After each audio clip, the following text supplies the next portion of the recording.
함께 기도하심으로 11월 2일 새벽 예배를 하나님께 드리겠습니다.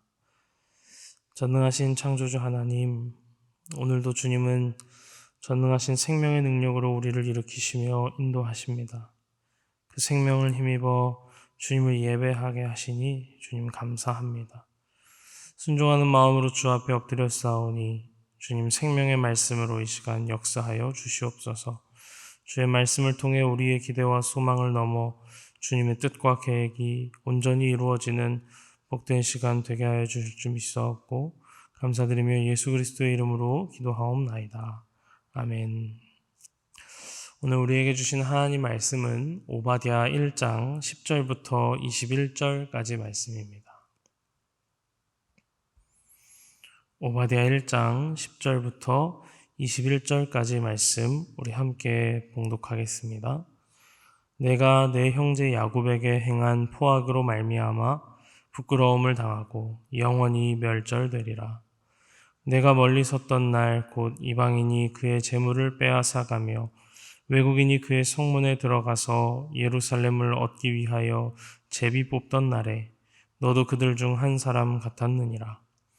내가 형제의 날 곧 그 재앙의 날에 방관할 것이 아니며 유다 자손이 패망하는 날에 기뻐할 것이 아니며 그 고난의 날에 내가 입을 크게 벌릴 것이 아니며 내 백성이 환난을 당하는 날에 내가 그 성문에 들어가지 않을 것이며 환난을 당하는 날에 내가 그 고난을 방관하지 않을 것이며 환난을 당하는 날에 내가 그 재물에 손을 대지 않을 것이며 내 거리에 서서 그 도망하는 자를 막지 않을 것이며 고난의 날에 그 남은 자를 원수에게 넘기지 않을 것이니라. 여호와께서 만국을 벌할 날이 가까웠나니 내가 행한 대로 너도 받을 것인즉 내가 행한 것이 내 머리로 돌아갈 것이라. 너희가 내 성산에서 마신 것 같이 만국인이 항상 마시리니 곧 마시고 삼켜서 본래 없던 것 같이 되리라.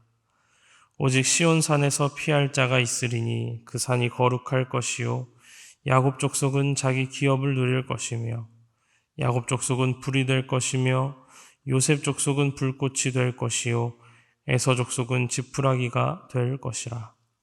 그들이 그들 위에 붙어서 그들을 불사를 것인즉 에서 족속에 남은 자가 없으리니 여호와께서 말씀하셨음이라.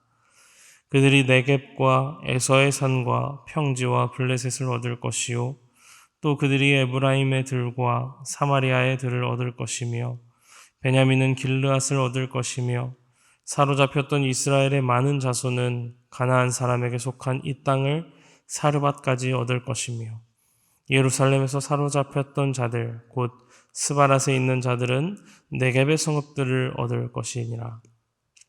구원받은 자들이 시온 산에 올라와서 에서의 산을 심판하리니 나라가 여호와께 속하리라.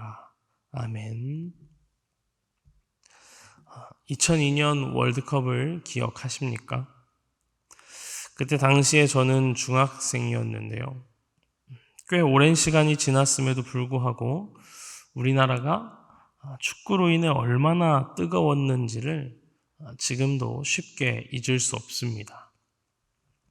상대적으로 축구 약체라고 평가받았던 우리나라가 4강에 오르면서 엄청난 기적의 역사가 우리나라 축구계에 기록되었고 지금까지도 회자되고 있습니다. 더 놀라운 것은 결코 쉽지 않은 조편성과 토너먼트 대진이었음에도 불구하고 아주 높은 곳까지 올라가서 성적을 냈다는 것이죠. 물론 독일에 안타깝게 패배하긴 했지만 약팀임에도 불구하고 뛰어난 경기력으로 강팀들을 긴장하게 했습니다. 세계에서 내놓으라 하는 강팀들을 정말 끈질기게 물고 늘어져서 결국엔 승리했던 그날의 짜릿한 기억을 아직도 많은 사람들이 간직하고 있는 것이죠. 이렇게 강팀과 강팀이 맞붙는 경기도 명경기라고 할 수 있지만 약팀이 강팀을 상대로 어떻게든 이겨내는 그 치열한 승부 또한 명경기라고 할 수 있습니다. 그리고 우리는 이것을 언더독이라고 합니다. 경쟁에서 열세 있는 약자를 더 응원하고 지지하는 그런 스포츠 심리이죠. 그리고 그 언더독이 이겼을 때에 그 기적 같은 승리에 감동이 있다라고 많이들 이야기합니다. 그래서 오히려 강팀보다 약팀을 찾아서 응원하는 사람들도 있다는 사실이죠. 성도님들은 어떻습니까? 강팀과 약팀 중 어느 팀이 더 매력 있다고 생각하십니까? 만약에 두 팀을 응원해야 한다면 강팀과 약팀 어느 팀을 선택하시겠습니까? 더 나아가서 우리가 강한 사람과 약한 사람, 이 두 가지 중에 하나를 선택해야 한다면 성도님들은 어떤 사람을 선택하시겠습니까? 솔직히 얘기하자면 강한 사람이죠. 우리가 신앙생활을 하면서 익히 들어와서 알고 있지만 그럼에도 이 약한 사람을 선택하기란 쉽지 않습니다. 머릿속으로는 분명히 주님께서 이 약한 자들을 강하게 하시는 주님이시다. 약한 자를 들어서 강한 자를 무너뜨리시는 하나님이시다 라고 생각은 할 수 있습니다. 그러나 정말로 우리의 현실은 어떻습니까? 나 스스로가 진짜로 약한 사람이길 원하십니까? 정말 약해지고 싶으십니까? 약한 사람을 자신 있게 고를 수 있는 사람은 아마 거의 없을 것입니다.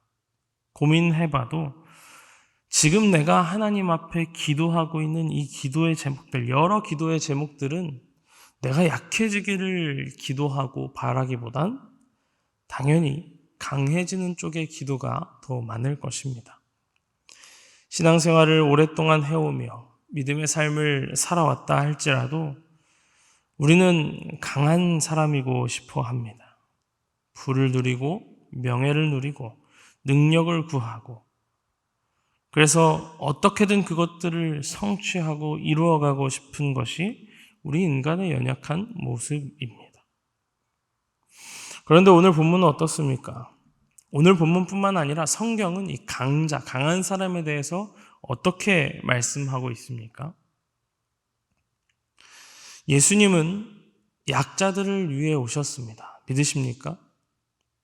정말 우리가 그 예수 그리스도를 따라서 그 주님을 만나서 주님과 함께 하나님의 나라를 살기 원한다면 우리는 어떤 모습이어야 할까요? 당연히 약한 자여야 합니다. 약함을 소망하고 약해짐을 바라야 한다는 사실이죠. 오늘 본문은 에돔과 이스라엘 백성들, 남유다의 다툼을 다루고 있습니다. 그것을 배경으로 하고 있어요. 우리가 알고 있듯이 에돔은 에서의 후손입니다. 그리고 이스라엘은 야곱의 후손들이죠. 창세기 25장 30절에 이렇게 기록하고 있습니다. 야곱에게 이르되 내가 피곤하니 그 붉은 것을 내가 먹게 하라 한지라. 그러므로 에서의 별명은 에돔이더라. 아멘. 에돔은 에서의 후손들입니다. 그럼 이 성경에서 묘사된 에서는 어떤 사람이죠? 에서는 강한 사람입니다. 야곱은 약한 사람입니다. 상대적으로 에서는 강한 사람이었고 야곱은 그 앞에 약자일 수밖에 없었습니다. 에서는 강했습니다. 사냥을 즐겨하고 스스로 힘도 있고 능력도 있었습니다. 그렇기에 에서는 하나님의 능력, 하나님의 축복인 장자권이 필요하지 않았습니다. 그에게 중요하지 않았죠. 반대로 야곱은 그것이 간절했습니다. 본인이 약자였기 때문입니다. 인간은요, 내가 능력이 있을 때, 내가 능력이 있다고 여겨질 때 하나님이 필요 없어집니다. 오늘 본문 10절 말씀입니다. 내가 내 형제 야곱에게 행한 포악으로 말미암아 부끄러움을 당하고 영원히 멸절되리라. 강하다고 여겨졌던 에서는 망하게 되고 부끄러움을 당하게 되고 영원히 멸절되는 그런 결말을 맞이하게 된다는 사실입니다. 오늘 우리 매일 성경의 제목이 심판날의 대역전입니다. 하나님께서는 이 약한 자들을, 낮은 자들을, 병들고 가난한 자들을 하나님께서 치유하시며 회복시키시며 부활 생명의 능력으로 승리하게 하신다는 사실을 우리는 기억해야 합니다. 누가복음 1장에 기록된 마리아의 찬가라고 하는 그 마리아의 고백은 이렇습니다. 누가복음 1장 51절부터 55절까지의 말씀입니다. 그의 팔로 힘을 보이사 마음의 생각이 교만한 자들을 흩으셨고 권세 있는 자를 그 위에서 내리치셨으며 비천한 자를 높이셨고 줄이는 자를 좋은 것으로 배불리셨으며 부자는 빈손으로 보내셨도다. 그 종 이스라엘을 도우사 긍휼히 여기시고 기억하시되 우리 조상에게 말씀하신 것과 같이 아브라함과 그 자손에게 영원히 하시리로다 하니라. 아멘. 비록 오늘 본문의 에돔이 남유다를 직접 침공하지는 않았습니다. 그러나 이들은 이스라엘을 배신하고 자신들의 능력을 과신하며 교만했습니다. 이스라엘이 망하는 과정 속에 기뻐하며 비웃었습니다. 그래서 주님은 그 모습조차도 포악하며 악하다고 말씀하십니다. 그렇게 에돔을 벌하시죠.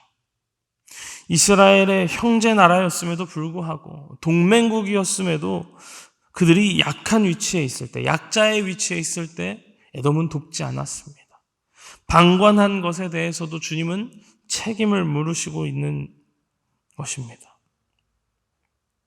바라기는 주님께서 다시 오셔서 우리를 판단하시고 공의로 우리를 심판하실 때 우리는 약한 자들이 되어야 하기를 소망합니다. 약한 자의 편에서 함께 약함을 자랑하고 내어주고 포기하고 양보하고 져주는 그런 성도님들 되시기를 축복합니다. 그 약함을 분명히 주님께서 복되게 하시고 생명의 능력으로 회복시키실 줄로 믿습니다. 우리가 처음에 이야기했던 것처럼 물론 우리의 삶 속에서 약하고 넘어지고 뺏기고 지고 당하는 거, 아픈 거 그런 삶을 원하는 사람은 없습니다. 일부러라도 그렇게 살아내기가 쉽지 않죠. 그러나 주님께서 우리 예수 그리스도께서는 우리를 향해 그렇게 다가오셨다는 사실을 기억하시기 바랍니다. 삶의 자리 가운데서 약해서 겪고 있는 어려움이 있으시다면 오늘 이 말씀을 믿고 의지함으로 소망이 되시기를 축복합니다. 주님께서 분명하게 말씀하시는 것은 그런 우리의 약함을 통해 역사하신다는 사실을 기억하시기 바랍니다. 기적과 같은 부활 생명의 능력으로 우리를 역전케 하시고 승리케 하실 줄로 믿습니다.